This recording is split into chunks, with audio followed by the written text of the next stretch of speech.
How you doing? I'm doing all right. So I can start this time. Go on, start. Well, did you hear about our smoke? You smoke? The fires? Our wildfire smoke? Yeah. Yeah, I kept meaning to. Isn't it funny? I kept hearing about it, and I was like, I need to make sure that Jack is alive, but it was just all so depressing that I was like, if he's not, someone let me know. Yeah, yeah. I could. No news is good news. Yeah, yeah. So go Well, on. so yeah, that was a really interesting week of therapy because I mean, literally, not literally, but basically everybody just like entered a deep, deep depression. Yeah, yeah. And what happened is that the wildfires in Washington were actually they were bad. They weren't as bad as they have been before, but the wildfires in Oregon and California were like historic, and Really. all the smoke just wafted north to Seattle and Jesus. settled in for a week. So And was it that Blade Runner sunset every night? oh yeah, no, I took some pictures because we live in West Seattle, which is a little bit of a kind of juts out across the bay from Seattle, and there's a beach where I take my daughter to go nap sometimes in the car, and I just sit there and look at the city like a creepy old man. And uh, Just but perving on the Seattle skyline. yeah, yeah. No, I mean I look across and it's all like vans with single old dudes in it. Um, but you can usually see this. It's like a beautiful view from across the bay of the Seattle skyline, and you couldn't see halfway across it. I mean, it was all orange and yellow and What yeah, the Bay? Wow, my yeah. God.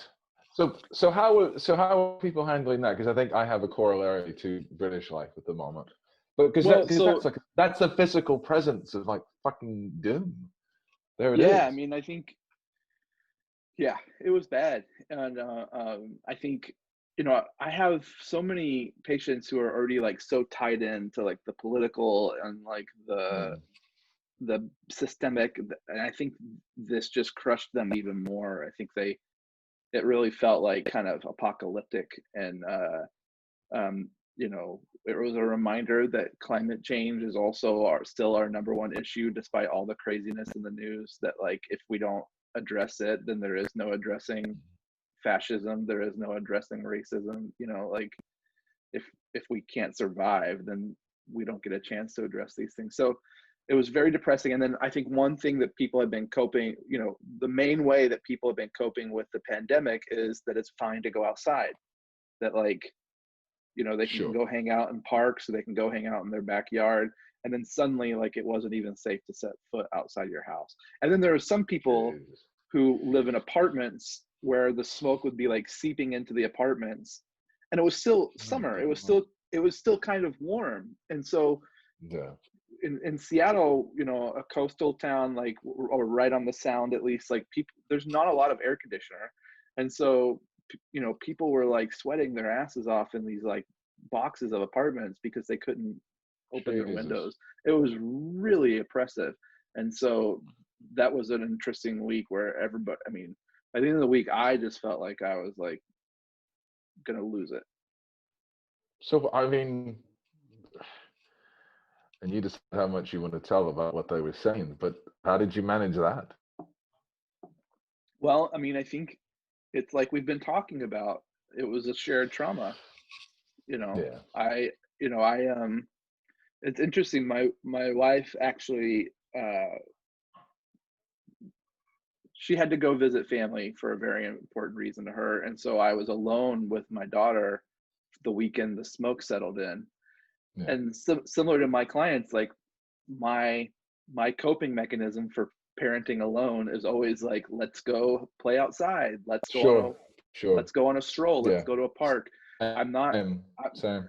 I'm not the best parent when I'm relegated to sitting in a living room with some toys and some books, and oh no, you want to read Goodnight Moon for the 80th time over. uh so um Fucking expand your horizons, man. Enough of Goodnight Moon. Yeah. Move on, all right? So yeah, I mean, it was a shared Pedestrian. trauma. It was a shared trauma, and I could see my daughter. She's 16 months old now. She would walk up to me with her sneakers, as if to say, "It's time to go outside." Go there. Let's go. Yeah, she would walk over to the door and point to the door. It's very sad, and so it was like a double quarantine kind of. Yeah, it's funny you say that. I went through the same thing because this week our two countries are sort of on this fucking, one-way ticket to hell. Yeah, I think you make a great point. I think there were a lot of people, and we talked about this months ago, the sort of weird euphoria of lockdown, and our choices are constrained, and now I get to really get in touch with what I love and who I love and why I'm doing it, and and I don't have to go to work as much, and the weather's great, and this isn't so bad. I'll make some sourdough. I'll become the most middle class, which is exactly what I did. Like, I became the most centrist, middle class, centrist dad who's ever lived. Like, I'll work on exercise, and I feel really good right now. And this time you're like, I refuse. I refuse to do this.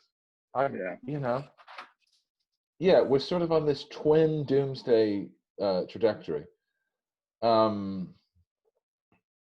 I had clients this week as well and I'm only seeing about 10 at the moment, but 2/3 of them, everyone just sort of coming in, whatever the work was, whether it was about relationships or jobs or historical things, it was just about sort of the coming storm. Because over here, especially in Cardiff, and the strategy for the UK government is they are going to do everything they can not to have another national lockdown. For the sake of the economy, for the sake of schools, they're committed to not closing schools, even among the devolved nations. But what they are doing is having these local lockdowns. So if infection rates climb to a certain level, you have to sort of, and it's not completely draconian like it was in March, but it's a massive change. Like the big change now is no mixing indoors at all. You can no mixing at the pub. If you go to the pub or a restaurant, you wear a mask until you sit at your table. If you get up and go to the toilet, you wear a mask, etc. Right. Kids can play, thank God, because we live on a street where there's kids everywhere. But anyway, it was this idea, everyone was sharing this horrible feeling, and I was as well, this idea that, it's coming again, it's happening, because things here we had 3 months of great weather and totally normal, things sort of as normal-ish as they could be, and this idea of, oh God, the winter is coming, like whatever, right. we knew it was going to be bad, and here it is. And whereas Melisandre showed up at your at your flat, and she showed up and demanded a child sacrifice, and it's tough. And whereas I think America is dealing with, rightfully so, this sort of never-ending trauma of the undoing of the Republic and the end of the empire. Britain, there still is sort of the death blow of Brexit to come, the moment when there is no economic arrangement with Europe, and there's, literally food shortages. That's what we're planning for in January. So the idea of shared trauma that and we talked about this in April. This, I think I had five clients in a row on Monday, and it was basically the same session, and it was understandably so. It was just clients being like, what the fuck am I gonna do? Right. Like, because the idea, what they basically said is, and the science by and large supports this, socializing outdoors, provided that you're not, frenching, well, super limited exposure. And what the government has basically said is, you can't see people indoors. You can go see people outdoors, which, when we're talking about Seattle or Cardiff at the moment, which is amazing, In September, autumn, okay, we can work with that. Britain in winter is horrible. The sun goes down at Yeah. 2:45 in the afternoon. It doesn't come up until 10 o'clock. It rains all the time. You know, this is going to be like, it's going to, it's going to be like, remember that movie Alive? When the scene where it's like, I felt like, you know, the scene where where they've like made beef jerky out of everyone else's, you know, hamstrings, and they're going to walk across the Andes, and there's the moment where one of the guys collapses, and you know the other guy picks him up and goes, get up and walk 10 more steps, or one more step, or whatever it was. That's sort of how I felt this week, just sort of being like, this is awful, but you know, what the fuck else we're going to do? Like, we have to endure this. And Yeah. this idea, but so much of the therapeutic encounter is predicated on the idea that, like, oh, may we grow, may we change, may we be good Nietzscheans and create ourselves anew. And what's next? What Right. exciting vista may we look out on? This is like, we just need to make it to March. We just Right. need to survive, which Right. is I don't know if that's been your experience with this idea of how do we marshal our resources so just to endure this? That's not exactly the most like inspiring therapeutic message, you know? No. Yeah, I mean, I think, geez,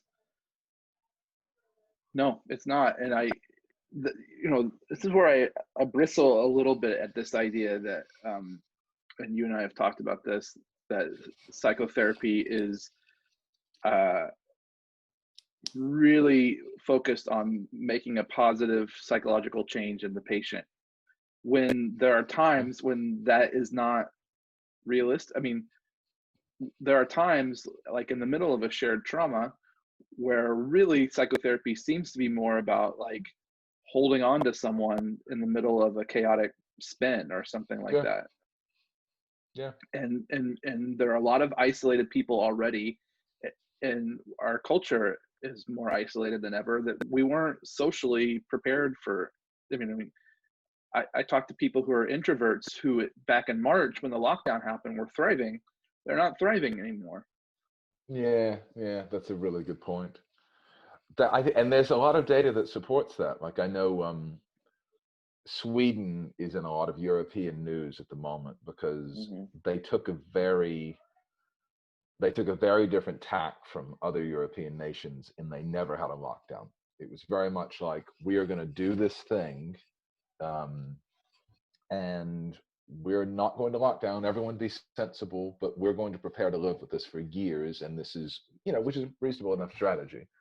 And while they've managed the virus to some degree, the data coming out of Sweden is a lot of Swedes live alone. They live already isolated lives. And even there, from what I've seen, the effect on even people who are predisposed to living in an isolated, you know, way, the implications from that culture. And Scandinavians like embrace darkness. That's their thing. That's their shtick. Um, yeah, I suppose that this notion of shared trauma, what can you, in other context in which they are coming, you know, when the client is coming into the dyad with the understanding that, well, the therapist has their own lived experience, their own difficulty, but they're going to be in a better place than I am. Mm-hmm. Perhaps the focus is on, maybe work with trauma, where we do something therapeutic with that. But now I suppose it's just, maybe share it. Yeah. I mean, I wonder what they did in therapy during the Holocaust. I mean, I'm guessing they didn't want to talk about it. I guess, I mean, Let's face it, Rex.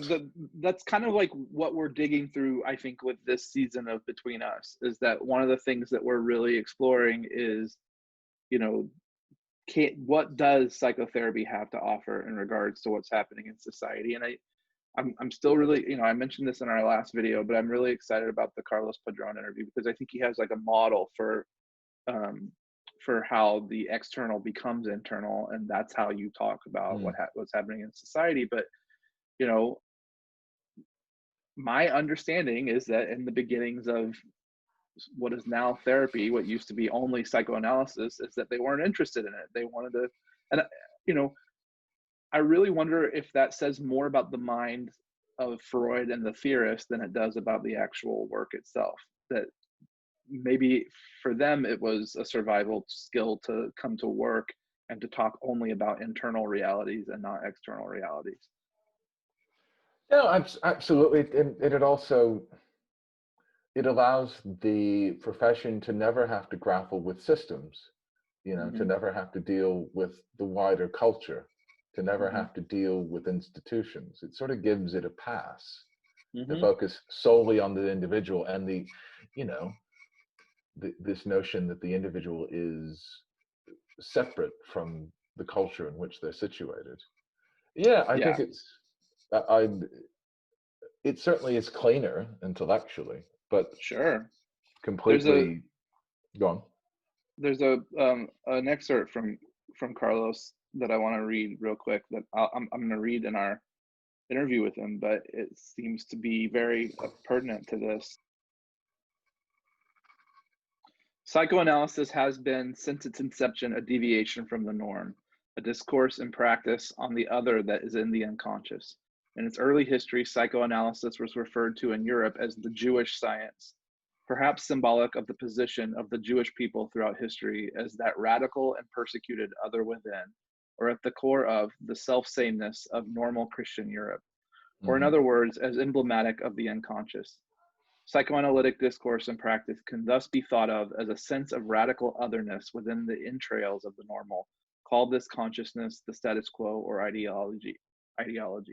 In this sense, psychoanalysis, by its very nature, is on the side of those who have been excluded, persecuted, made visible, and marginalized. It's just a really interesting thing to think about, that like this practice that we do that originally was only focused on the internal and not focused on the external or the systemic, was also originally cooked up in this like context that was highly persecutory.